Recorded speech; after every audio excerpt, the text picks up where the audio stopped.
by all accounts, it went pretty well. Except for when Rudy Giuliani up and said President Obama doesn't love America. Here's how Governor Walker responded on CNBC the morning after. The mayor can speak for himself. I'm not going to comment on what the president thinks or not. He can speak for himself as well. I'll tell you, I love America, and I think there are plenty of people, Democrat, Republican, Independent, everywhere in between, who love this country. Did you agree with those comments? Were you offended by those comments? What was your reaction when you heard them? I'm in New York. I'm used to people saying things that are aggressive out there.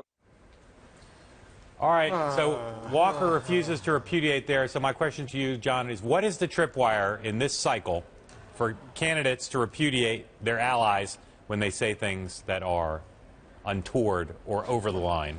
I continue to think that it is a sign of strength when a candidate figures out a way to distance himself from an ally in a respectful way. I think, this is John McCain did this, you recall, back in 2008 with someone standing up saying Barack Obama's a Muslim. He got up and said, I'm sorry, I just totally respect your point of view, but he's not a Muslim. We just have different points of view.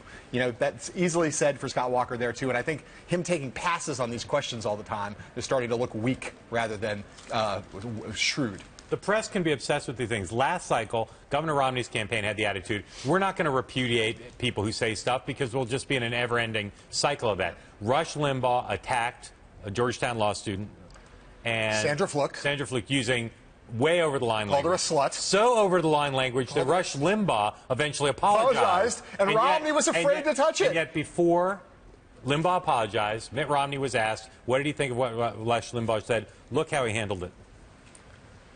Governor, anything on Rush? How to say this, which is, it's not the language I would have used.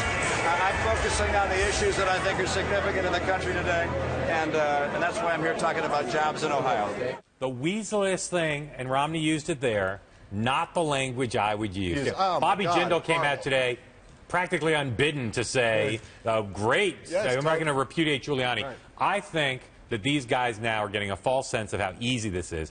Yeah, Walker was on CNBC, but they're not day in and day out on the hustings, Iowa and New Hampshire, taking questions. Scott Walker, I think, made a mistake because it's easy to do. Just say, I disagree with what the mayor said. Mayor Giuliani is a great mayor. He's one of my friends. I will hope that I will count him as a supporter. He's friendly. But on this issue, I just think he got it wrong. I think he got it wrong, Mark. I understand what he's trying to say. The president's got a lot of things wrong here, but he doesn't have to impugn the man's patriotism. I don't. I know that he loves this country. We just disagree about everything. The right on talk radio, etc., look at establishment journalists like us saying or repudiate the base, and they say that's what the liberals want. No. It is, as you said, not just a sign of courage, but a sign of principle, a sign of authenticity to call people out. Now, it's interesting. What is Rand Paul going to say about this? As far as we know, he hasn't reacted. What will Jeb Bush say about it? I am waiting for Jeb Bush to get asked this question because my gut tells me that Jeb Bush will answer this question the right way. My gut says that. I hope, I'd like to see it tested, but I have a feeling he'll answer it a better way than Scott Walker did. Someday, Scott Walker's going to look at that tape and I think not shake his head. Wasn't the right thing to do. Shake his head.